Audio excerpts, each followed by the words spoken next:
jaialdiari hasierako kontzertuaren ekitaldia gehitu behar diogu. Aurreko ediziotan parte hartu eta maila osona erakutsi duten zenbait gazteen kurrikulumari bultzada emanaian sortzen da ekitaldi hau.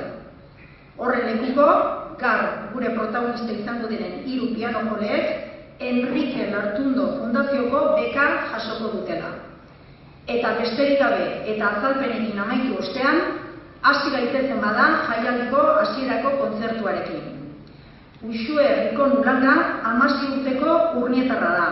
Ana Belen García eta Miriam Uranga irakasleekin hasi zen piano ikasten Urnietako musika eskolan. Egun, Donostiako Francisco Escudero Konservatorioan, Ester Mendiburu irakaslearen gidaritzapean, piano ikasketa profesionalak amaitzen ari da. Organuko ikasketak ere hasi ditu.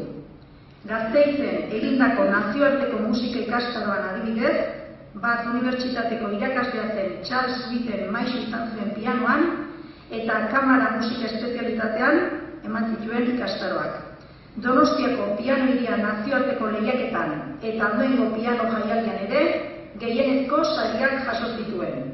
Horretaz gain, Euskadiko Orkestra Sinfonikoaren egoitzan, Francisco Escudero Konservatorio Profesionaleko orkestrarekin piano bakarlari gisa ere hartu du parte.